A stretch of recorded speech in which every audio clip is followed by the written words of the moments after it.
Pero momentos como este siempre traen a la memoria pensamientos, ideas de gente brillante. Y se me viene a la memoria uno en particular que dice que el tabaco es la planta que transforma los pensamientos en sueños. Hacemos un momento, los pensamientos en sueños. Yo pienso que hay pocas tierras en el mundo que le dan más sentido a esas palabras que esta maravillosa tierra de Honduras. El sueño, lo que está viviendo la cultura, la industria hondureña es admirable. Porque más que una industria, más que un producto, esto no es un producto. Esta es la expresión más preciosa, más bonita de la cultura del continente americano. Es la expresión de las manos, del tiempo, de la memoria inmemoriable de nuestros antepasados que viven el día a día de los hondureños. Así que hoy celebramos esa cultura que es industria y abordaremos con este maravilloso panel las distintas oportunidades y los distintos desafíos que la industria presenta en Honduras para seguir creciendo y desarrollándose sin perder su identidad. Así que sus excelencias, distinguidos invitados, damas y caballeros, es un profundo honor y un verdadero privilegio el poder ayudar a acompañar esta conversación. La idea central que quiero que tengamos en mente es que Honduras, en mi humilde opinión, no necesita elegir entre tradición y escala. Lo que necesita es construir escala con identidad, inversión con arraigo, competitividad con dignidad laboral y apertura de mercados con calidad. Quiero agradecer, y quizás me repito un poco lo que algunos previos han mencionado, pero Mayra y su equipo, qué maravilla. La verdad que el trabajo que han hecho, fenomenal. Un fuerte aplauso.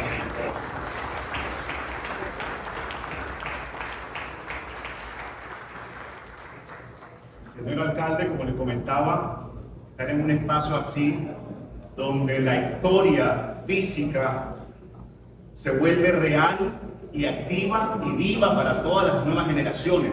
Eso es muy importante, rescatar esa historia y vivirla para el futuro. Así que felicitaciones por esta gran labor y por recibirnos tan generosamente.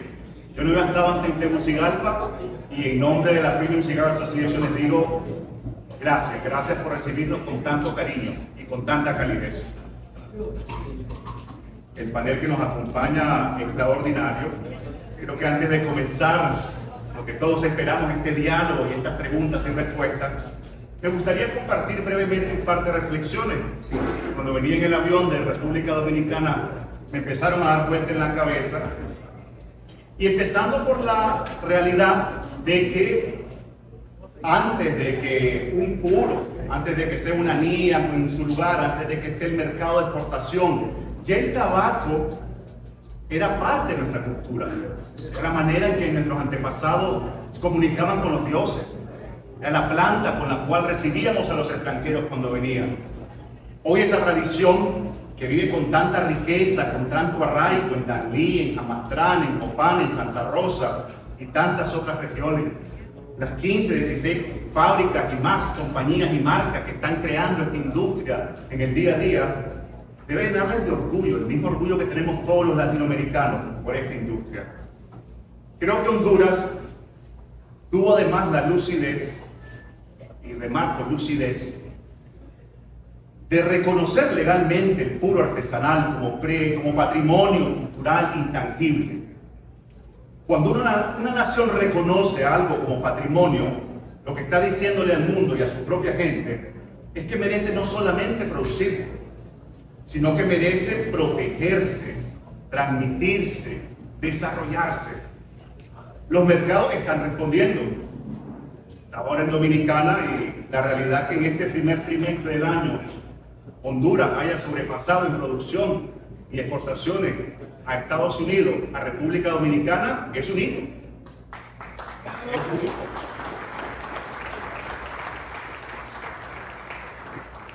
No para coronarse, pero para inspirarnos y animarnos y entusiasmarnos a seguir, porque las realidades se están dando y los resultados se están dando. Esos 17, casi 18 millones de puros que exportaron a Estados Unidos hablan por sí mismos. Ahora, cuando decimos proteger, esta industria necesita marcos regulatorios inteligentes. En Estados Unidos, por ejemplo, nuestra asociación, la Premium Cigar Association, la PCA, participó en una larga batalla legal cuando la FDA, los tribunales al final concluyeron que la agencia FDA no podía ignorar la evidencia científica relevante sobre los patrones particulares del consumo del puro premium y debe tratarse como algo indiferente al cigarrillo y las demás categorías. La lección es clara. Es una categoría distinta que merece políticas basadas en evidencia, proporcionalidad, conocimiento real de cómo se produce, cómo se comercializa, cómo se consume. Y ese es el espíritu de nuestra misión en la Premium Cigar Association: proteger lo heredado, cultivar lo que funciona, desarrollar lo que puede crecer, educar a la siguiente generación y promover esta cultura con rigor, con responsabilidad y con orgullo, porque Honduras no tiene que elegir entre esa tradición y ese futuro. Tiene la oportunidad de construir el futuro a partir de su tradición. Y con ese espíritu, si nos permitimos tomar asiento aquí y acompañarnos y comenzar esta conversación, que esperemos que sea un diálogo, que además de las conversaciones y las respuestas a unas humildes preguntas que he preparado, que pueda también nuestra audiencia al final de esta sesión poder participar y escuchar sus inquietudes, sus preguntas y sus ideas. Vamos a empezar esta primera ronda enfocado en identidad y momento. Comenzaremos con una misma pregunta. Les rogaré a todos nuestros distinguidos panelistas que intenten responder en minuto y medio, 2 minutos, lo que piensan directamente, con una idea y un ejemplo concreto. Así que, ministro, si me permite empezar con usted. Muchas gracias.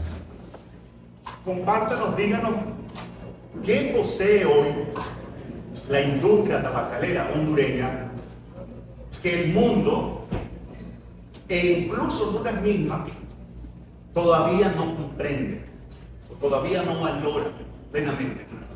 Por favor. Voy a confesar al público que soy el menos experto en tabaco, ¿no? Ni cigarrillos ni puro fumo. Pero estoy comprometido con todos ustedes a compartir este magno evento. La verdad que me puse a estudiar y a ver qué aprendían de que me avisaron que iba a estar en este panel. Pero la verdad es que Honduras ya tiene una tradición histórica. En 1765, la colonia española ya había designado un destino de Honduras para que fuera como la capital del mundo del tabaco. En ese entonces era Copán de los Llanos, ahora conocido como Santa Rosa de Copán. Ahí se inicia todo, comienza una tradición interesantísima, donde comienza la industria del tabaco. Pero importante es, en 1911, la Casa Hueso y Hermanos fue galardonado en San Luis, Missouri, uno de los mejores tabacos de ese momento. Y ahí comienza esa tradición de los cigarros premium. ¿Y qué es lo que tiene Honduras? Honduras tiene una denominación de origen emocional y legal. ¿Por qué es importante eso? Porque el consumidor de un buen tabaco no solo compra una marca, compra una tradición heredada. Y eso es lo que tiene Honduras.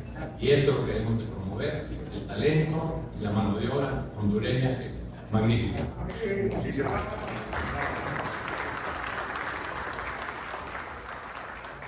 Ese conocimiento histórico, ¿no? Que es lo que quizás muchos no saben, pero realmente el superpower, el superpoder que tiene realmente Honduras, ¿no? Para seguir creciendo. Cristian, ¿qué piensas vos? Bueno, efectivamente estamos hablando estaba yo pensando, y los jóvenes se van a reír, aquel internet llegó a Honduras en el 95, 96, no había internet, y el primer correo electrónico que me llega a mí es una foto de un puro nuestro en Praga. Y decía, coño, ¿cómo llegó un puro hondureño a Praga? Y la primera foto que me llega es eso. Eventualmente el puro nos ha llevado a todas partes del mundo, sea a Miami, a Seattle, a Chicago, a París, a Barcelona. Nunca pensé que los puros me traían a la penitenciaría central, pero bueno, ahí estamos ahora. Fíjate que sigamos el tema de la historia y sigo con la familia Hueso. Resulta ser que lo que vemos de industria que existe hoy como tal, esto no se puede la palabra en español, de pura casualidad. Resulta ser que don Jorge Hueso era compañero de cuarto, roommate, de un señor que se llamaba Tino Arcudín en LSU, Louisiana State University. Entonces, Tino Arcudín fue la persona que Fidel Castro puso encargada de una compañía que se llamaba The Cuban Land and Leaf Tobacco Company. Y claro, el Tino Arcudín no quería nada que ver con el gobierno cubano, pero a Fidel Castro nadie le puede decir que no. Entonces, él le mandaba las maletas llenas de semillas, una semilla minareña, y se las mandaba a Jorge Hueso. Estoy hablando, esto tiene que haber sido en el año 1959, 60, por esa época, y así es cuando la industria en Honduras se empieza a desarrollar después que los Estados Unidos firman el embargo contra Cuba. Y un señor que se llamaba Ángel Oliva, que en realidad es el padrino de nuestra industria hoy, no es Oliva Cigar, sino que es otra familia Oliva, y él manda a varias gente, que ahí fue que el padre mío, cubano, que venía de la estación de Cochino y todo, termina cayendo acá a sembrar tabaco.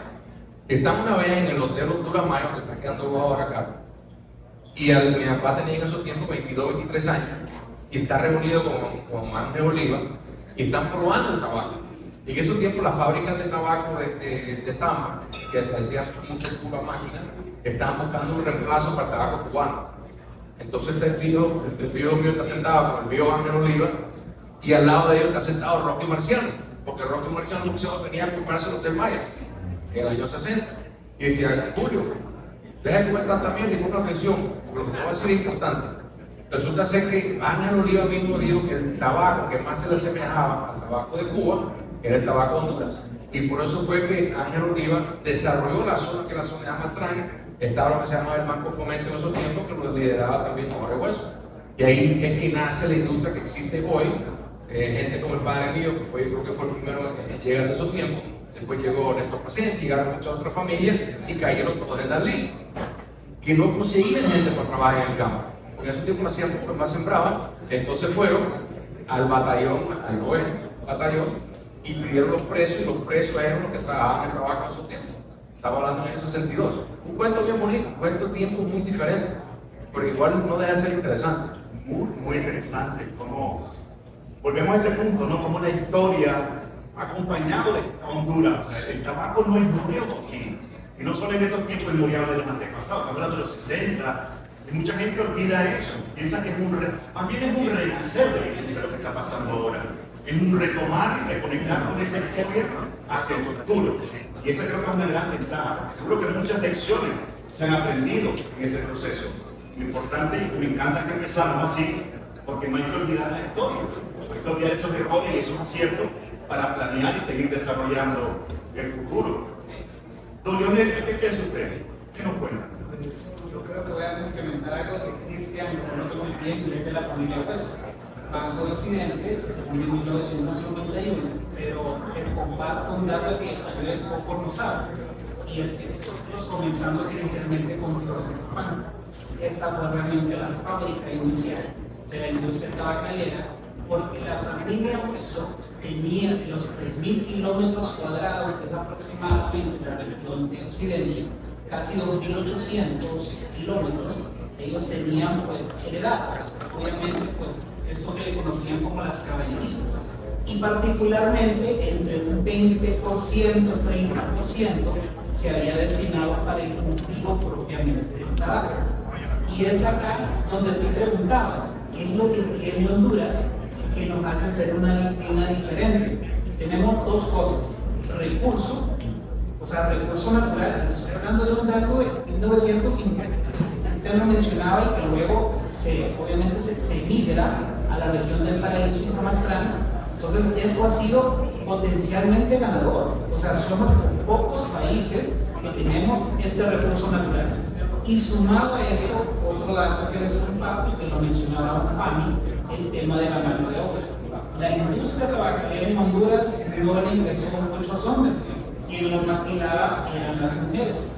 Y en la región de Occidente, ustedes lo pueden preguntar, en la gente de Frontero Ramos, ¿por qué decidían que la mujer fuera la que maquilara propiamente el tabaco? Y tiene pues algo muy curioso.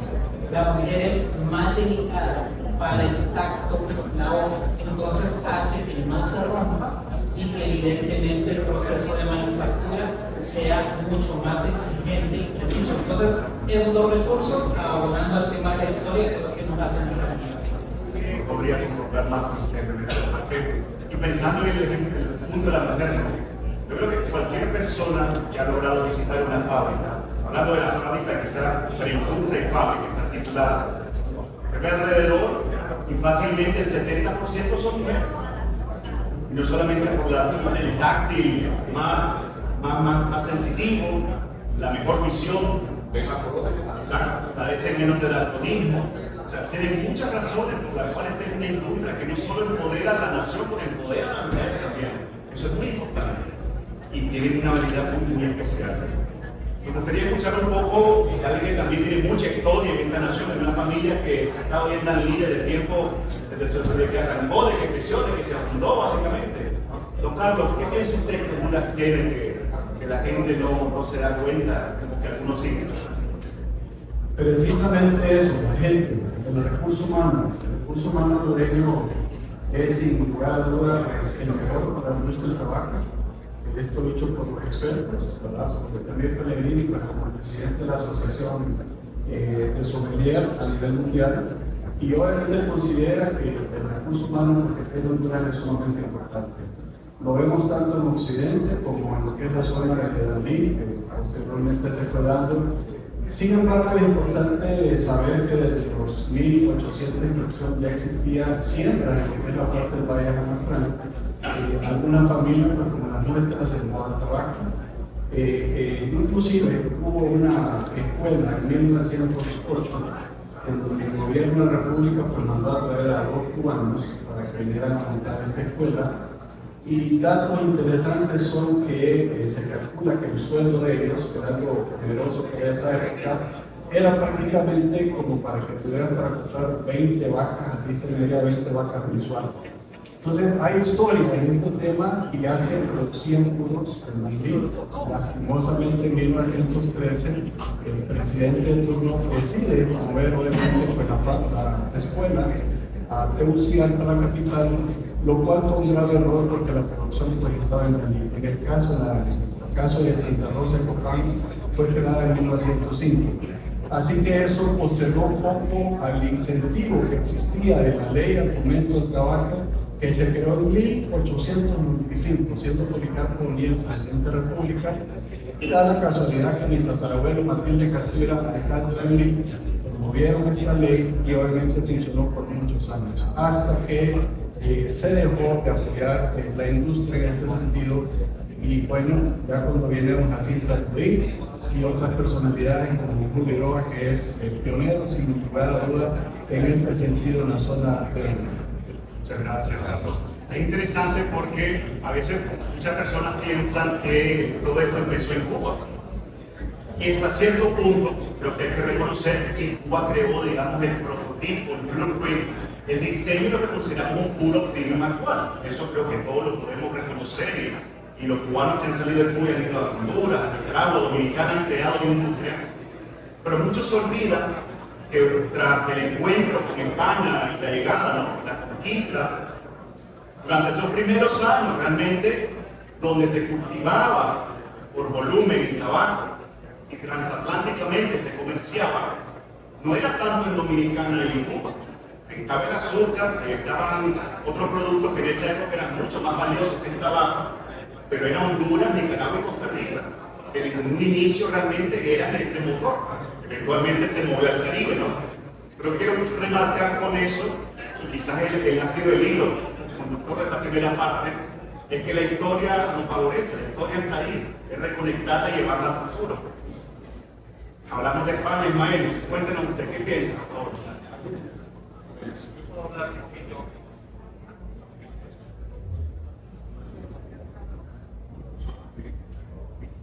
¿De acuerdo?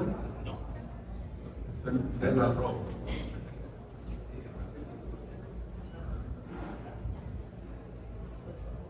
Tenemos que comprometer más.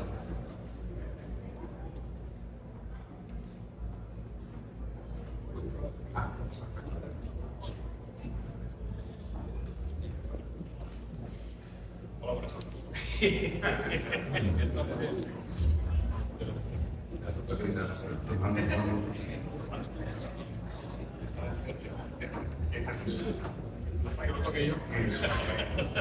Buenas tardes a todos.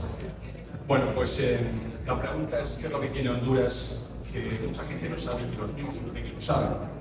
Obviamente que no soy hondureño, no puedo contar lo que tenemos, pero puedo contar lo que se ve desde el panel.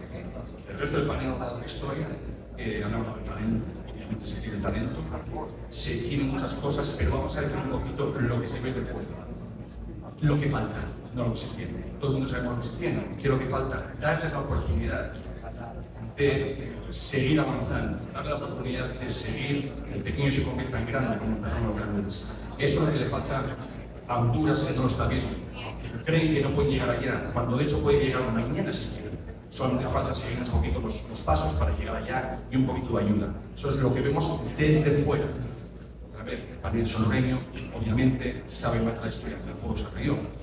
Pero como fabricante de puros nos encanta la hoja de aquí. Pero no se conoce tanto como se debiera. Y me fascina que la gente de fuera conocemos más del tabaco de Honduras que mucha gente de Honduras. Y eso hay que cambiar eso. Hay que educar, como hablamos esta mañana, hay que educar un poquito más a la gente para que hablen con aprecio y con corazón lo que Honduras es para ellos. Gracias, Ismael. Un excelente punto. Creo que eso es algo que padece, por así decir, padece muchos países de nuestra región. Pasa a Nicaragua hasta cierto punto, a México, el desconocimiento del nacional, de la riqueza que tiene su país. A veces desde fuera se ve mucho más que desde dentro. Es interesante que vos también coincidís en eso, que ves el potencial y que ya la llama trascendida. El potencial lo tiene, está aquí. Es seguir haciendo. Meter ese momento, es lo que hace lo mismo. El que no entra, nadie lo ve. O sea, hay que meter más ruido. Eso es el que hace que haya sido. Muchas gracias, Ismael. Que bien, empezamos creo este panel con opiniones de muchísimo valor. Eso que espero que todos nos estemos encontrando interesante y motivador. Vamos ahora un poco más de profundidad. Vamos a esta segunda ronda. Vamos a empezar con usted, ministro, si me permite. Si Honduras, empecemos a hacer, si Honduras acortara el día de hoy una agenda público-privada, digamos de 24 meses, con el objetivo de elevar la competitividad del puro premium, ¿cuáles serían, en su visión, en su opinión, los 3 cuellos de botellas que resolvería primero? Podría ser, qué sé yo, infraestructura y energía, agua y irrigación, logística y aduana, permisos y seguridad jurídica, talento y financiamiento, promoción internacional. ¿Qué piensa usted que serían esos 3 cuellos en esa agenda que usted podría visionar y aspirar para un futuro aún más brillante para la industria hondureña? Mire, compañero, uno no tiene que ser consumidor de tabaco, como en mi caso, ¿no? Para hablar de la calidad del puro hondureño, que nace en nuestra tierra en manos de los artesanos hondureños. Eso es lo que tenemos que hacer. Porque uno no puede elegir con los recursos que nace en un país, pero sí puede elegir las condiciones que quiere para construirlo. Y ahí es donde queremos llegar. Tenemos que crear las condiciones para que esta industria se desarrolle. Estaba hablando tú de logística, de seguridad jurídica, de talento. Tenemos que crear una ruta fácil para que estos exportadores que se esfuerzan tanto puedan llegar y tener una póliza de exportación ya acondicionada, ya lista, preparada, que los procesos sean ágiles y rápidos. Yo creo que es lo que encantaría a los productores. Tener la seguridad jurídica, la estabilidad política que requiere para que realmente el inversionista se sienta bienvenido en el país. Si logramos eso, obviamente vamos a ser exitosos. Y si a eso le agregas el talento humano, preparar a la gente, ya tenemos una capacidad de producción de altísima calidad, reconocida. Y te voy a dar unos datos aquí que los anunció ahorita mismo, que ya Honduras es el segundo país de mayor exportación de puros a Estados Unidos. Primero en Nicaragua, Honduras, segundo lugar, República Dominicana tercero, al mercado norteamericano. Entre esos tres países, cerca del 98% del tabaco de consumo de Estados Unidos es producido aquí, nosotros. Entonces, si nosotros creamos esa ruta logística de facilitación, que es lo que hace el CNI, ayudarle al inversionista a que sea la metodología engorrosa que tenemos, sea ágil y rápida, sería lo primerito que necesitaríamos para que esta industria, que ya está creciendo, se puede decir que el año pasado me creció la exportación de Nicaragua, me crecieron las de República Dominicana y la de Honduras, crecieron un 16%.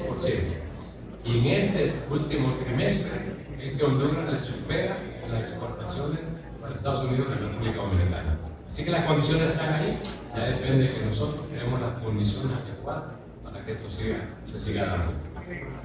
Gracias, ministro. Y la verdad que es interesante eso, porque sí, como bien dice, ya los ingredientes están, el conocimiento está, las compañías están, el trabajo se está haciendo.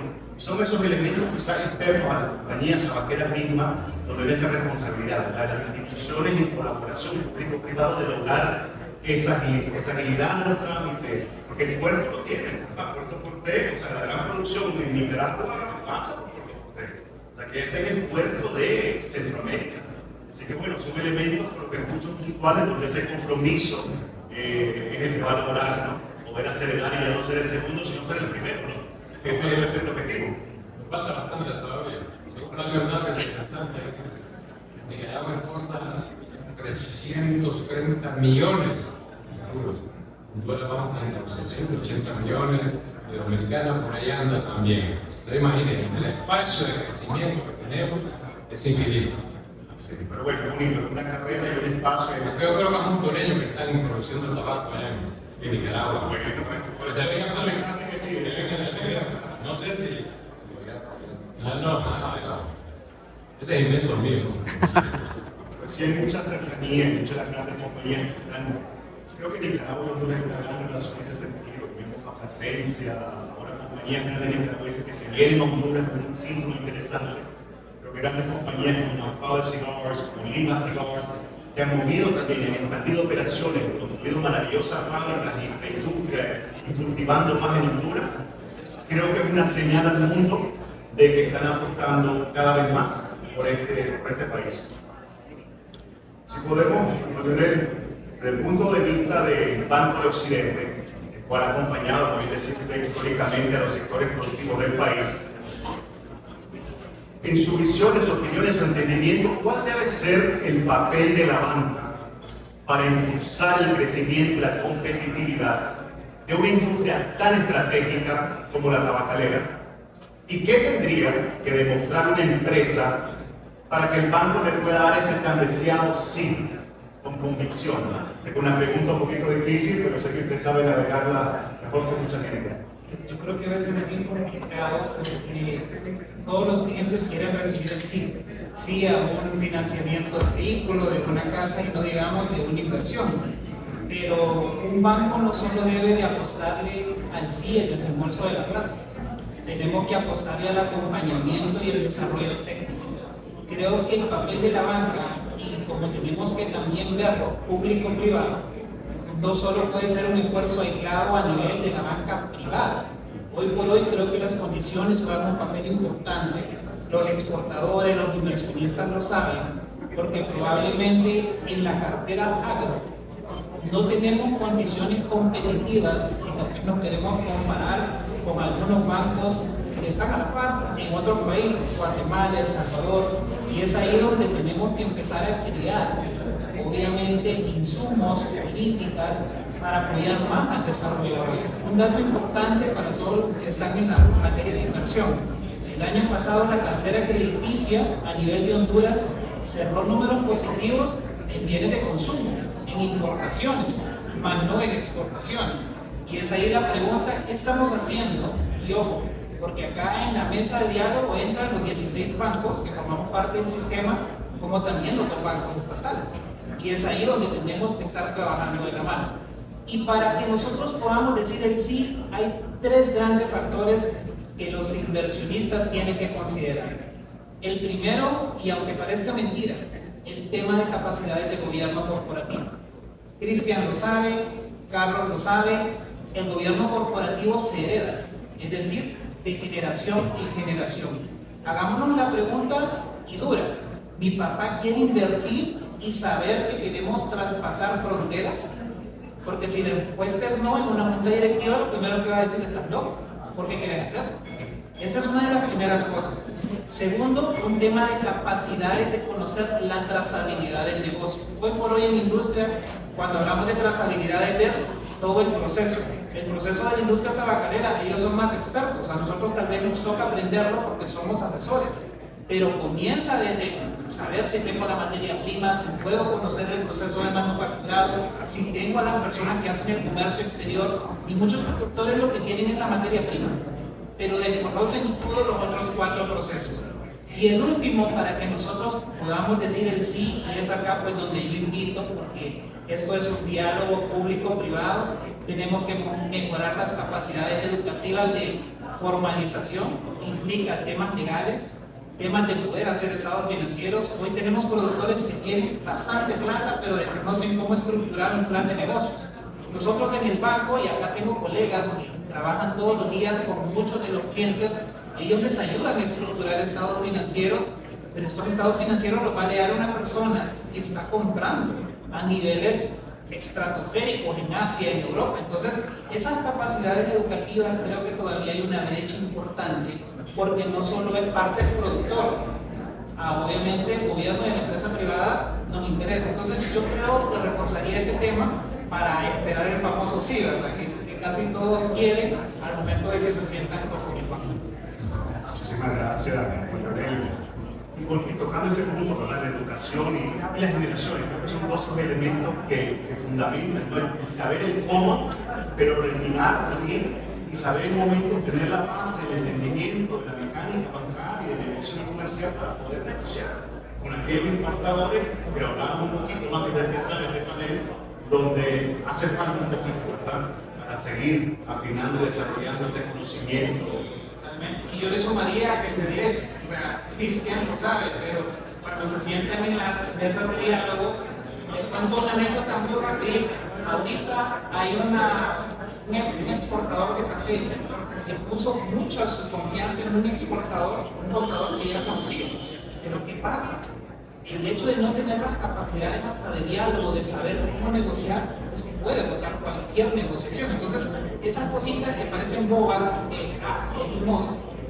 abre barreras. O sea, los compradores no van a ser personas probablemente latinas. Estamos hablando de mercados asiáticos, europeos, middle-east. O sea, todo eso es lo que también tenemos que mejorar en capacidades educativas. Yo creo que eso, ese abrir cada vez más, implementar esa educación, abre también la oportunidad, que es lo que nuestra industria necesita también, de mayor talento. Creo que también no hay un conocimiento sustancial todavía, ese talento rico, bello que hay en esa juventud, esa gente que está estudiando, de que esta industria necesita, más allá de lo que es el campo, la finca y la fábrica, gente que sabe, aparte del idioma, que sabe de marketing, que sabe de negocio, que sabe de exportación, y que están estudiando eso y la posibilidad de poder enfocar sus estudios dentro del trabajo y abrir oportunidades de trabajo. En esta industria estoy seguro que le encantaría a Cristian tener ahí una lista de gente aplicando a su trabajo cada vez más educada en Honduras y con deseo de ser parte de la industria. Hay que dar un poquito más ese awareness, ese conocimiento de que hay necesidad de ese talento. O sea, es que el talento existe. Aquí, hace 15, 18 años, Honduras exportaba 15 millones más de tabaco que Nicaragua. Hoy en día Nicaragua exporta 4 veces más que Honduras. Nicaragua tiene 63, 64 fábricas, aquí tenemos nada más que 11, 12 fábricas. Pasaron dos o tres cosas. Número uno, y la más grave, que ha mejorado, ha mejorado, pero Honduras no es un país que es business friendly. Honduras aquí saca una zona libre o régimen de ocupación temporal, tarda meses, años. Nicaragua toma en 48 horas. No solo eso, con la banca. Viene un cliente que quiere comprar tabaco en Francia o en China. Ese cliente a veces te paga en 90 o 120 días. Si la banca está limitada con los programas que puede ofrecer, porque aquí las líneas, aquí todos prestan por línea de crédito que se vence en tanto tiempo, los Estados Unidos tienen tantos productos tan diferentes que vos puedes tener una línea de crédito rotativa igual que la tarjeta de crédito, que prácticamente la línea de crédito nunca se apaga. A los empleados, pues porque los empleados buenos que perdemos ejecutivos buenos, aquí no existe un plan de pensiones. Aquí no podemos ofrecer como un 401k, no podemos ofrecer varias cosas. Y una cosa que es súper importante, yo creo que cada hondureño que viaje debería de viajar siempre con una caja de chocolate regalo, con café y con puro. Porque eso es lo que tienen los judíos nicos, es eso. Los nicas son súper patriotas. El nica siempre te regala dominicano igual y el cubano igual. Te regalan puro, te regalan café, te regalan algo del país siempre. Si nosotros llegamos, y si ese chisme es cierto, que va a haber un festival de tabaco aquí, hay que cortar la casa por la ventana. Uno llega a Nicaragua cuando hay festival, a la República Dominicana, hasta el maletero, todo el mundo, el taxista sabe, todo el mundo sabe que hay festival de tabaco. Y si se va a hacer, estamos en empeño, es que es un tema de orgullo y trae tanto turismo, trae tanto dinero, que podemos adelantar las cosas. O sea que, pero siempre en cualquier país, por mucho que querramos, me decía que era Guayo Facusé, me decía, el que no entiende que del negocio depende de la relación con el gobierno, está perdido. El gobierno es el que nos puede ayudar a nosotros o nos puede impedir. Pero si tenemos un gobierno que quiere ayudar y quiere cooperar y quiere ser parte de lo que estamos haciendo, dándonos cierta flexibilidad y ayudas, podemos crecer bastante bien. Y eso creo que ha sido lo que más ayudó a que Nicaragua fuera a crecer. Porque la gente llega a Nicaragua y en 48 horas todo está aprobado. Aquí es casi imposible, aquí es muy difícil. Por eso nosotros no somos capaces de atraer inversionistas extranjeros. Y ha sido nuestro problema por décadas. Y ha mejorado muchísimo.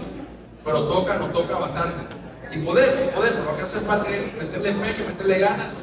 Y una industria de tabaco que esté unida, con ganas de pelear y ganas de estar siempre ahí molestando al gobierno y pidiendo. Y mi experiencia, la única vez que he hablado aquí con gente del gobierno, me he dado cuenta que los gobiernos sí quieren cooperar, quieren mejorar, que nosotros somos una industria que generamos. El que no haya ido a Dalí en los últimos 4 años se impresiona. Dalí, ¿cuánta gente hay en Dalí? 300.000. ¿Ah? 300.000. 300.000 personas. Tenemos todo lo que es Burger King, Papa John's, tenemos. Dalí ha crecido exageradamente, hay como 9 o 10 centros comerciales. Dalí es de los países más seguros de todo el país. Ahí uno sale a las 8 de la noche y no hay nadie en la calle, porque todo el mundo se levanta a trabajar a las 5 de la mañana. Yo te aseguro que Dalí creo que es la ciudad con menos desempleo en todo el país. Pues somos de las pocas industrias que donde vamos, no solo son 25.000 empleos directos, pero tal vez son 15 o 20.000 más empleos indirectos. Y eso es lo que podemos proveer nosotros, porque necesitamos con relación siempre al gobierno. Muchísimas gracias, Cristian. Qué bueno que básicamente respondiste lo que te iba a preguntar, que veías básicamente cuáles eran los desafíos para poder preparar esta siguiente etapa de crecimiento que Honduras tengo la firme convicción de que va a seguir por esa trayectoria. Sobre esa línea, algo interesante que va a hacer República Dominicana no hace mucho, ¿no? Que es sobre el camino de la denominación de origen. Por ahí quiero preguntarte un poquito tu opinión. Básicamente, si Honduras decidiera explorar una denominación de origen para el puro hondureño, ¿cuáles pensamos que deberían ser los elementos de una ruta? ¿No? Mapear regiones, variedades, estándares, pero principalmente me interesaría escuchar cómo evitar ese instrumento de denominación de origen que es de doble filo excluya a productores genuinos o uniformes o de mucha uniformidad a la industria. ¿Qué pensás sobre ese elemento? ¿Ves un futuro para Honduras por ese camino? Creo que nada. Honduras no somos capaces de hacer nada de eso todavía. Honduras no se puede hacer eso todavía porque República Dominicana tiene 6.000 cosecheros independientes. Nicaragua tiene 1.500 cosecheros independientes. Costa Rica, que es un país que casi no produce puro, tiene como 15 cosecheros independientes.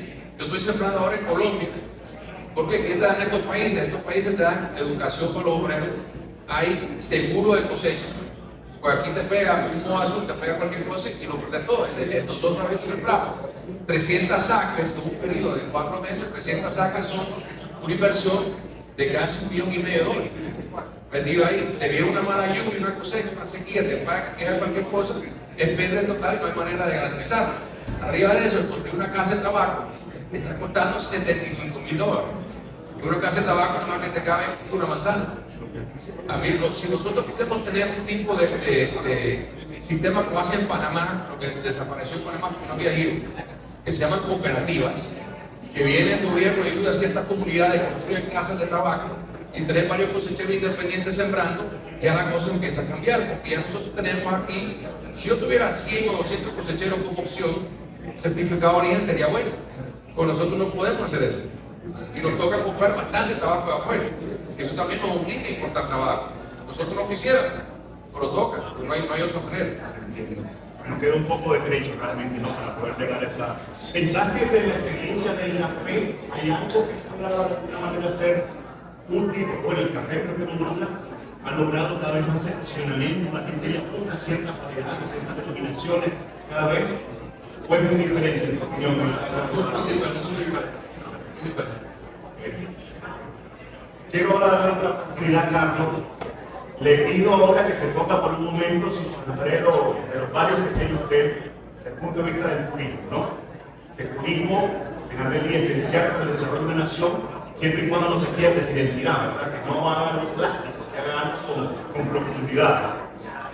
Imagínese usted entonces un visitante llega a Tegucigalpa y se marcha con una historia coherente de Honduras. Desde su experiencia, ¿cómo diseñaría esa experiencia? Empezando, por ejemplo, que sea aquí la Navegaría, la capital, la Lija, Mastrán, Café, la economía, que tenga valor, autenticidad, seguridad y que beneficie a esas comunidades. ¿Cuál sería, digamos, en su visión, que seguramente alguna vez ha pensado, de esa ruta, de esa experiencia de la persona que llega a su país? Bueno, definitivamente nos estamos preparando para el tema del presidente de la República porque nos está apoyando mucho en ese tema. Por supuesto, al ministro Andrés, que ya hemos estado en esa creación de lo que es la ruta del tabaco, la ruta del café y tabaco, que favorece al municipio de Alí como el mayor productor de Honduras, digamos. Y lógicamente lo que queremos es replicar lo que ya se ha estado haciendo, porque la industria del tabaco en el tema del turismo ya ha comenzado. Hay empresas como Cristian, como Rocky Patel, como Plasencia, que ya lo han estado haciendo. Y en mi caso, muchas veces he recibido llamadas de amigos que me han dicho: mira, el embajador de Francia quiere conocer las plantaciones y las fábricas de tabaco. Lo hacemos de una manera amistosa y de una manera que podemos ir educando a nuestra gente. Pero hace falta que también tenemos que ver esto al papel educativo, a las universidades, para que podamos implementar en lo que es la parte de la carrera de turismo en las universidades locales. Tener cuenta con 5 universidades, hay una que tiene la carrera de turismo y obviamente tenemos que ir apuntando ahí para que podamos nosotros tener tour operadores, los guías turísticos y hacer los convenios con las agencias de viajes, ¿no? Para poder hacer todas esas sinergias, por supuesto, con el gobierno y el gobierno profesional. En ese caso, atender a los turistas en una ciudad tan fenomenal como Tegucigalpa, que está ahora haciendo un excelente trabajo en la limpieza de las calles para que la gente pueda ver la parte típica que pueda tener lo típico de nuestra ciudad. Y por supuesto, al elevarnos a Delhi, darles un buen café, derivado de maíz, tener una buena infraestructura de hotelería, restaurantes que se están creando mucho. Hoy día en la misma encuentro restaurantes cubanos, peruanos, comida italiana, rooftops, entonces hay hoteles nuevos, se está creando eso. Y gracias a Dios ahorita al gobierno, que agradecemos también al ministro de la CID, que por aquí estaba Iván, que prácticamente faltan 2 o 3 kilómetros para que la carretera esté totalmente nueva. Así que ir allí ahorita es sumamente fácil, 1 hora y media, y lo más importante es que estamos abiertos para esa hospitalidad que tenemos que dar y pasen un buen momento en las plantaciones, disfrutar lo que es la naturaleza y por supuesto ir a las fábricas en ese sentido. Muchísimas gracias, Carlos. Y quiero resaltar algo que a mí, como experiencia personal, hace un par de quizás meses, ¿ya? Cuando se hizo el festival del café, el tabaco, ¿no? Tuvimos la bondad que nos ofreció el Ministerio de Turismo de nos buscar y mandar un equipo del Ministerio de Turismo, gente joven, muchachos, muchachas, y con ellos tuvimos el trayecto, ¿no? Desde Comayagua a Dalí. Y en ese transcurso, conversando con ellos, me demostraron un apetito voraz por querer aprender del tabaco, porque son muy conocedores de su historia, del país, de la tierra, tienen habilidad, la calidez de empezar a recetar el extranjero, pero no tenían todavía, digamos, ese conocimiento que les da a ellos, la habilidad de poder dar, compartir con el extranjero la cultura, el arraigo del tabaco, la realidad. Así que quiero resaltar que eso creo que tiene muchísimo valor y es una oportunidad que está ahí de frente. Ya tienen las instituciones educativas, ¿no? Es crear, digamos, esos cursos que puedan especializar a las personas en el tema del tabaco. Creo que eso va a ayudar muchísimo. Correcto. Por eso son estos espacios, para que la gente se culturice. No digo que es patrimonio cultural nuestro, y no todo el mundo entiende realmente lo que es eso, lo ancestral que tiene de estar en nuestra vida, necesito hermanos para poder también magnificar un poco. Muchas gracias. Ismael, claro, tenés, digamos, a mí también varios sombreros con muchas pasiones e intereses, con esa doble mirada, digamos, de fabricante, creador de marca, 2 fábricas, me decías, allá en Tamboril, en Dominicana, pero también presidente de una asociación. ¿Qué necesita construir Honduras para convertir más que buen tabaco en capacidad manufacturera en puros distintivos, consistentes y comercialmente viables? Y para que empresas recientes, pequeñas, nuevas, marcas boutique, puedan entrar, aprender, escalar y llegar al mercado sin sacrificar calidad de identidad. Que pienso que es algo que habrá que ir con un deserte, ¿no? Por tu propia marca. Contanos un poco tu experiencia y se la podés extrapolar a lo que ves en Honduras. Bueno, estamos hablando de las marcas pequeñas. Lo que hace falta siempre va a ser artificial. Todo el mundo queremos ser especiales. Todo el mundo queremos vender nuestras marcas. Pero la única forma de hacer eso es poco a poco. Abrirnos todos, aquí estamos todos unidos, y ya cuando te conviertes en grande, y ya te vas a si quieres, y dejas espacio para los pequeños. O sea, hay que empezar a crear el eso está claro. Y es lo que se debería hacer cualquier parte. Nosotros aquí en Honduras, pero es parte. Y la segunda parte de la pregunta era, pues así es grande. Por eso no, creo que eso responde ese elemento, o sea, pero si vos tuvieras, mandanos hacia venís a Honduras y decís voy a abrir una marquita en Honduras, vamos a empezar acá. Vale. O sea, voy a saber lo que es tu identidad, ya la has creado, ya cultivas, que es tu tabaco, estabas fumando puro aquí que le pusiste. Antes de SDG, pues ya pensaste en ponerla maravilloso. ¿Cuáles serían, digamos, de anticipación llegando acá el desafío principal que pensás que vas a encontrar? ¿Cómo pensás que lo vas a poder? Lo que vas a encontrar siempre es competencia. Todos somos competimos con nosotros. Sí.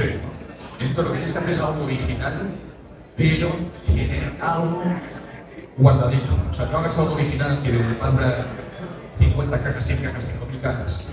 Eso original tiene que seguir año tras año tras año. Pero lo que tienes que hacer es pensar 3 o 4 años en adelante y no pensar solamente lo que vas a hacer para mañana. Ese es el secreto, o sea, es hacer algo que los demás no quieren. Por malo que parezca, una idea fea, lo que tú quieras, hazla. Porque si no lo haces, estás perdiendo. Es mejor intentarlo y no llegar que ni siquiera intentarlo. O sea, cuida por ello. Juntar ese elemento que te distingue, que quizás hay un poco de temor porque no ha sido probado, quizás. Exacto. Pero tener la valentía de decir, vamos a probarlo. ¿Qué más? Excelente. Gracias. Muchas gracias. Vamos a cambiar un poquito ahora la dinámica. Vamos a hacer un poquito un contraste de uno a uno un poquito, ¿qué les parece? empezando con el ministro y con Cristian, si les parece. Una pregunta donde quisiera escuchar, digamos, ambos puntos de vista, no porque van a chocar, ni mucho menos, que es para crear nada más que dos puntos de vista sobre esa pregunta, ¿no?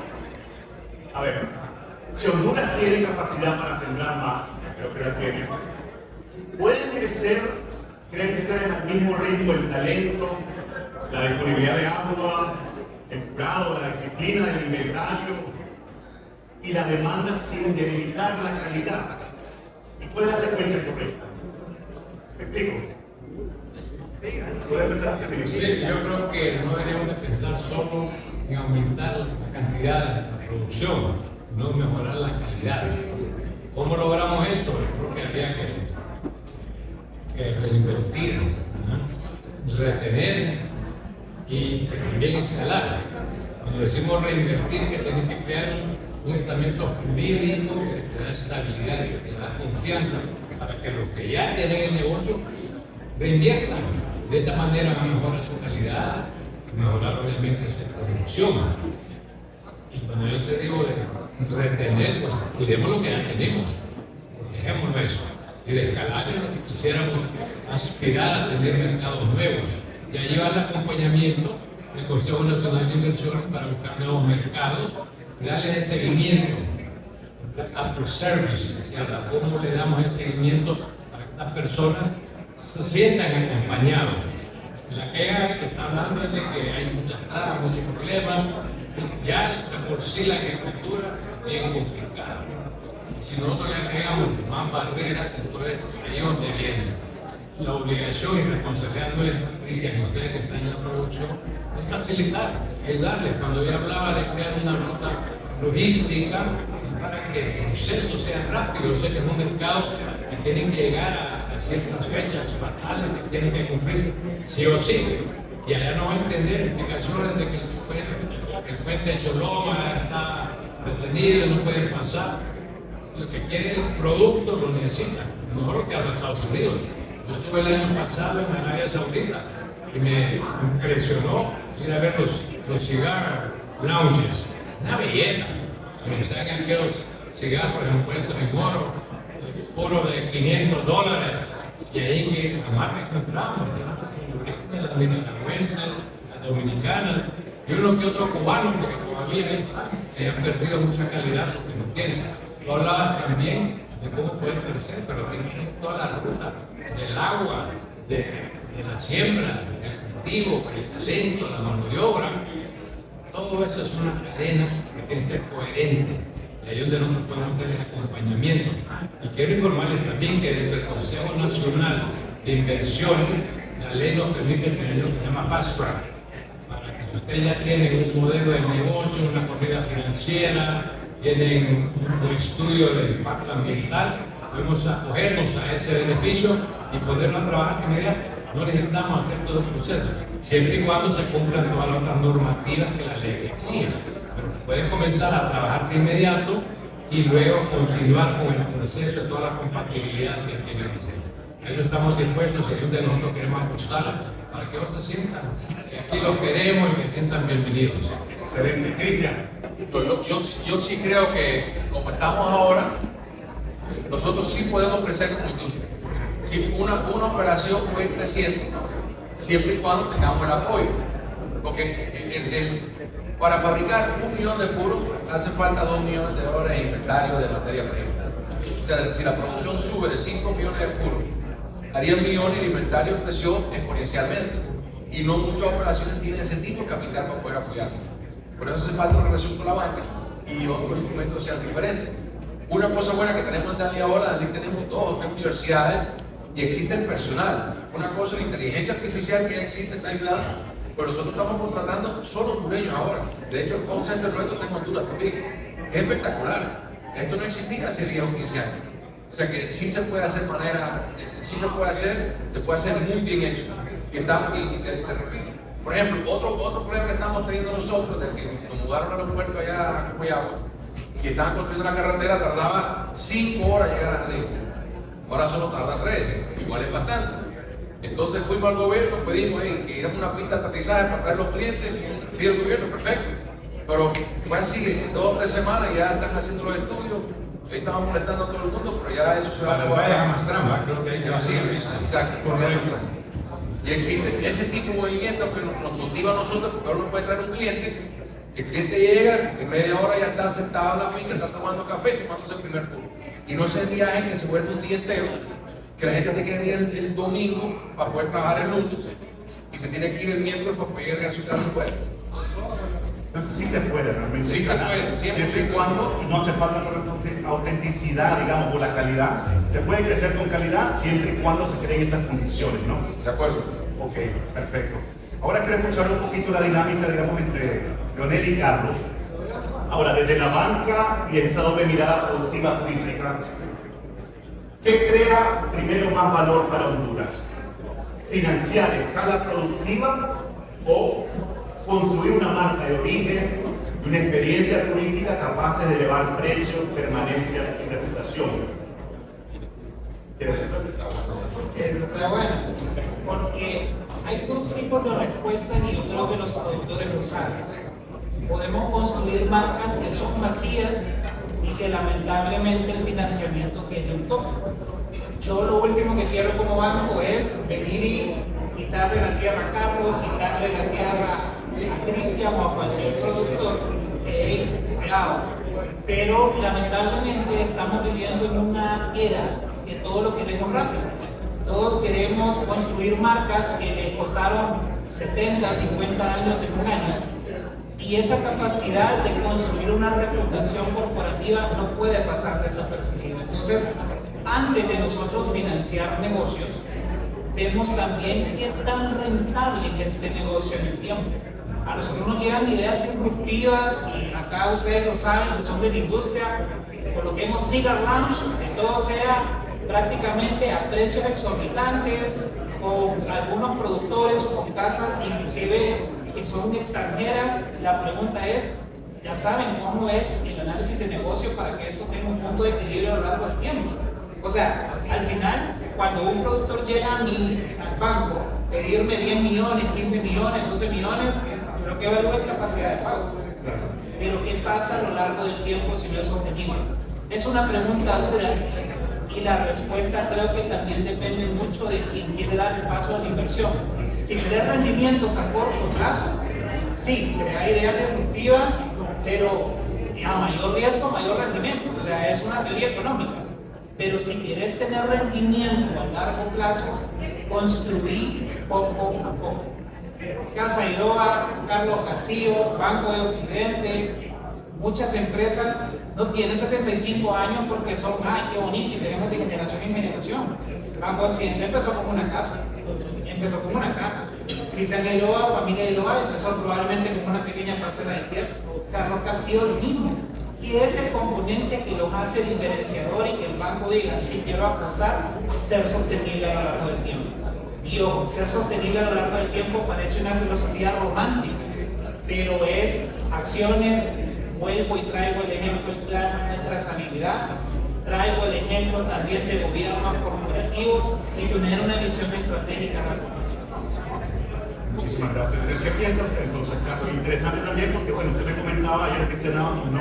Que después de muchas experiencias en industrias, en distintos ramas, entra en el mundo del tabaco relativamente, digamos, más reciente, que tiene quizá ya muchas generaciones después. ¿Cuál ha sido su experiencia? ¿Qué piensa entonces sobre ese dilema, digamos? Definitivamente tenemos que apostar a la calidad.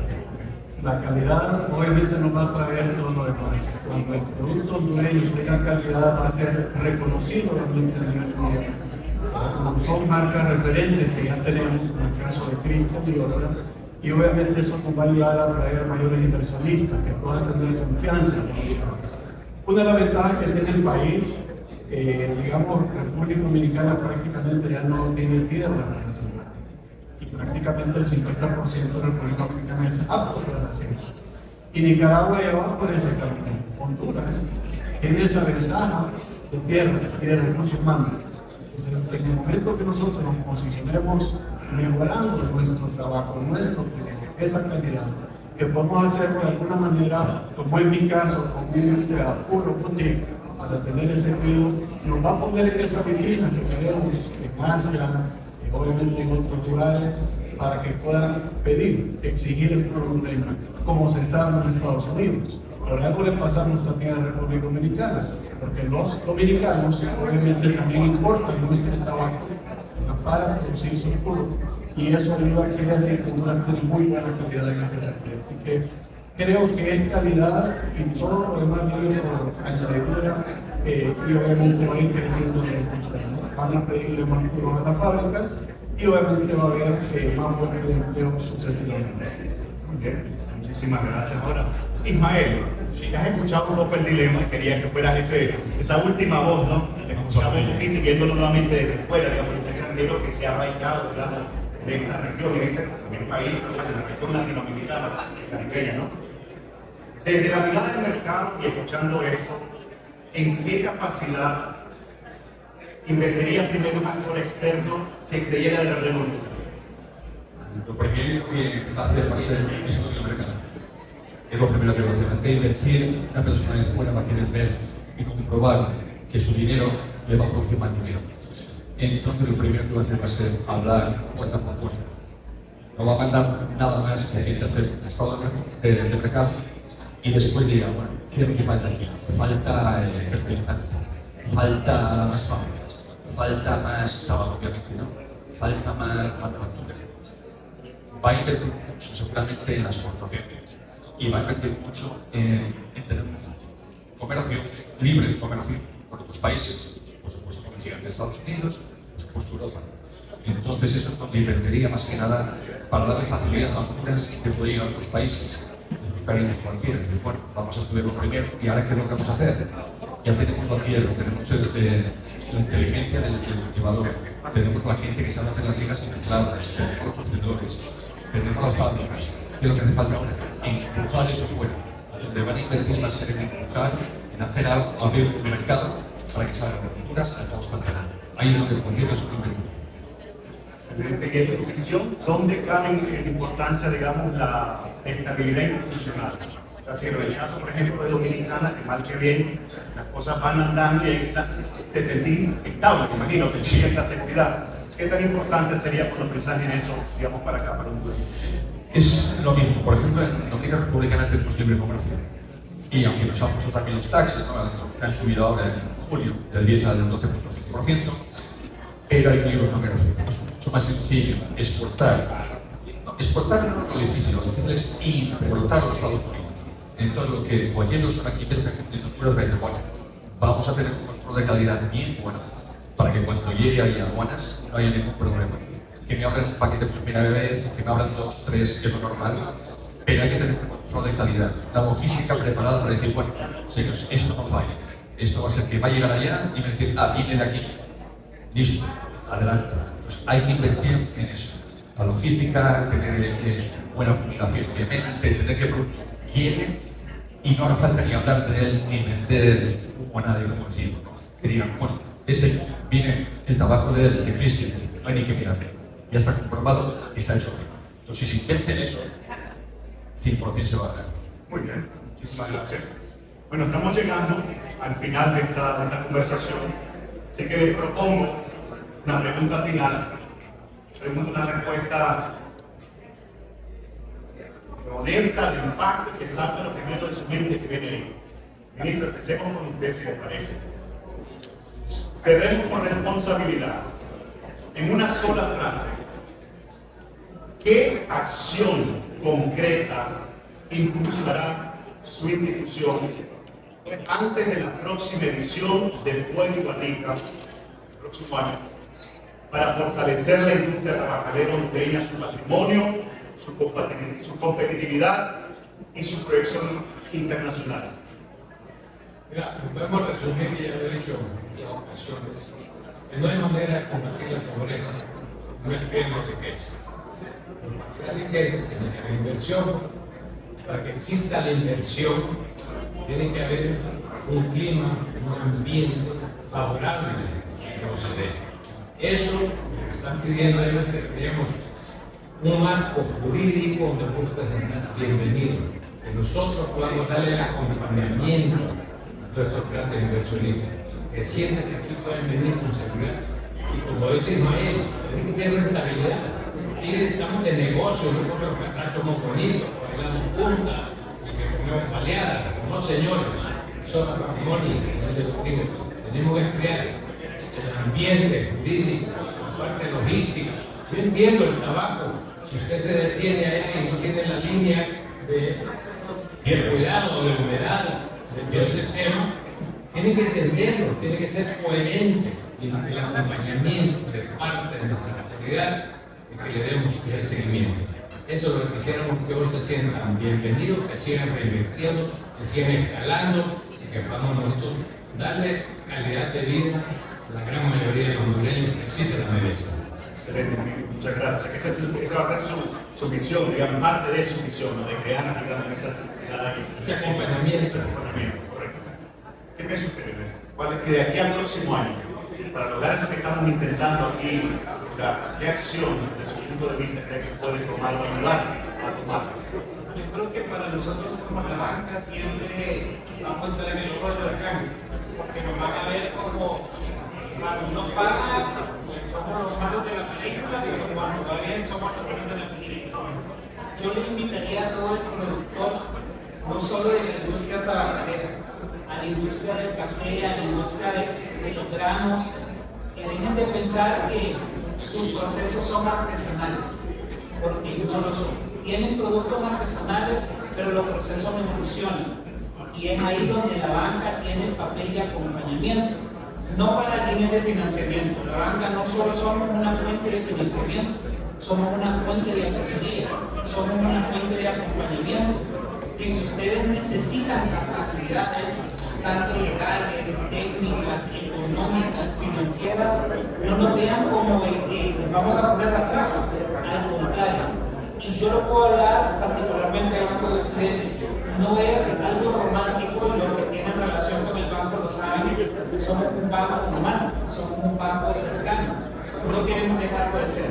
Y vamos a seguir apoyando, como lo dice nuestro propósito, a los más pequeños, porque ellos son los que van a generar la promesa de la vida.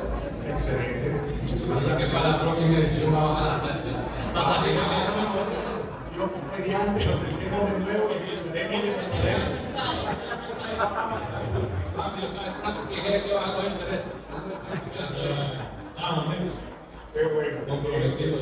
Está grabado.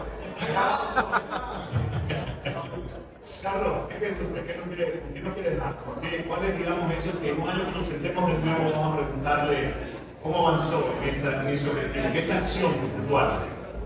Hay un bonito reto.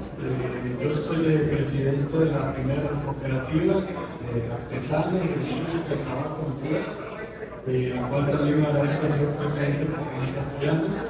Nos hemos formado aproximadamente 30 asociados en fecha, como existe el micro y empresas medianas, y el tema es buscar la calidad, como yo digo en ese sentido, la parte productiva.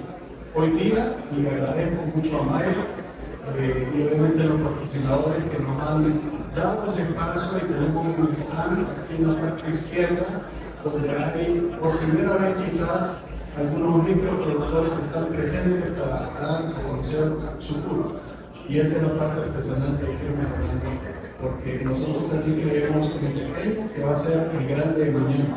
Dentro de la industria tabacalera, vamos a exportar a decir más y poner estas marcas a nivel mundial que sean reconocidas por el mejor cultural y definitivamente poder traspasarle a Nicaragua para la exportación de esta marca. Me encanta esa visión. Es muy bien. Así que, Chile, ¿de qué vamos a hablar de aquí a un año? De alguna acción puntual de su negocio.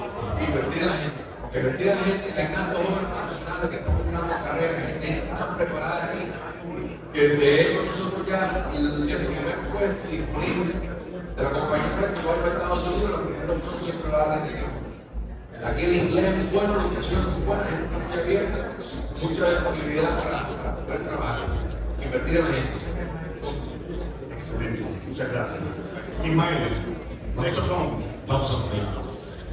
Nosotros, para los que no saben, somos una asociación nueva de 2 años. Se llama Tabaco Association. que es la asociación de productores. Lo que hacemos es no competir con otras asociaciones gigantescas como la PCA, ellos hacen su función, la que hacemos nosotros es totalmente diferente. Es juntar a la gente pequeña, juntar a las marcas nuevas que no pueden salir a los Estados Unidos y les ayudamos a poner sus trabajos en el mercado. Lo que queremos hacer como Tabaco Association sería que nos llamen 5, 10, 15, 20 marcas, los que quieran. Y vamos a intentar vamos a poner sus tabacos en manos de gente que vive en Estados Unidos y tiendas que viven en Estados Unidos y así crecemos nosotros. La cosa es ayudarse en un paso. Es lo que hacemos. Y la verdad que soy así, desde el punto de vista de la PCA, crear esas alianzas, que ayudar mutuamente a todos aquellos que quieren llegar más allá. Muy bien, estamos llegando al final, pero siempre creo que es importante, si Mayra me lo permite, de ofrecer a nuestra linda audiencia, si tienen alguna pregunta así que quieren antes de que cerremos, algún comentario final. Por favor, nuestro amigo de México, cuéntenos. ¿Qué tal? Muchas felicidades por este panel, estuvo bastante interesante. Bueno. No.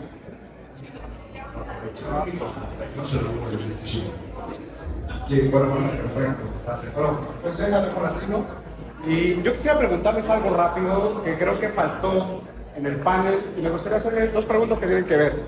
Nosotros como mexicanos, que tenemos algo muy claro, es que sentimos un orgullo por nuestro tequila, que es nuestro principal producto de exportación. No el tequila, el orgullo que sentimos. Entonces, mi primera pregunta sería, rápida, ¿qué necesita Honduras para que el hondureño sienta el mismo orgullo que siente el mexicano por su tequila y por su mezcal? Y dos, el mercado interno.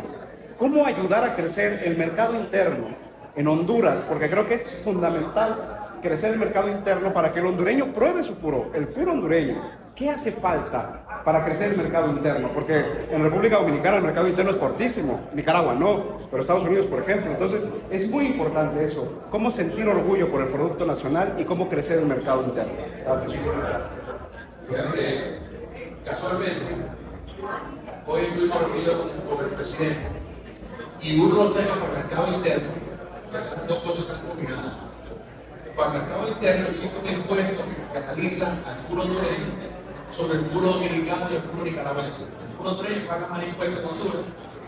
De hecho, ya el gobierno está viendo ese tema y está tratando de resolver porque empieza a haber un emprendimiento de varias tiendas de trabajo, inclusive restaurantes que están teniendo el público. Ellos quieren empezar a agilizar eso. En segundo lugar, que se habló también con el presidente hoy, van a suavizar un poco la ley de fumado de estos restaurantes. Esa ley la pusieron hace mucho tiempo, pero como digo en esta cuestión, ya hay demasiadas pruebas que el puro no tiene el efecto del cigarrillo, el puro no hay ninguna evidencia que el puro sea dañino. Y lo otro es, vaya eventos como este. Y en eventos como este que crea la cultura del tabaco se sigue, la cultura del tabaco tiene que formarse, hay que prepararse, hay que crear la oportunidad de que la gente quiera fumar, compartir. Aunque no lo crean, lo mejor que pasó aquí en Honduras, la chispa aquí en Honduras fue COVID. Porque la gente estaba encerrada, la gente empezó a socializar y empieza el crecimiento en Honduras de COVID, que está creciendo bastante rápido. O sea, que está diciendo que va. Y el tema de eso del orgullo es una vez que creemos nosotros la cultura, es porque es emprender. Yo tengo mi cada día que me llaman y lo veo tomando de repente marca X de Nicaragua, Dominicana. Pero bro, hacemos cosas tan buenas aquí en Honduras porque está formando eso. Pero poco a poco se va creando esa cultura y ese orgullo se va a crear. Pero yo soy muy optimista que eso viene. Muy bien. Gracias. Bueno, no sé si alguien más quiere añadir algo más. Pues solo quería agregar aquí al amigo de México. Primero, con los hondureños tenemos que creer nosotros mismos, que creerse que sí se puede. Tenemos cómo, con qué, con quién hacer las cosas bien. Para el mercado interno que da la historia de Winston Churchill, que comenzó a fumar a los 21 años puros y murió a los 90 años, se fumaba a 8 a 10 puros diarios. Y ese hombre era tan acucioso con los puros que cuando volaba en aviones que no eran presurizados, tenía que usar una máscara de oxígeno, pero era un agujero para poder seguir fumando en el avión. O sea, esas historias hay que contarlas por una anécdota que son de la vida diaria. Así que Y el hombre era muy aficionado a los puros cubanos de entonces, Lete, Romeo, Camacho, y Aroma de Cuba, que la buena que fue un equipo, los puros que producimos en Honduras. Así que hay muchas historias que hay que contarlas y eso va a ayudar a la identidad nacional y el orgullo nacional. Muchísimas gracias, Pedro. Hemos llegado al final de este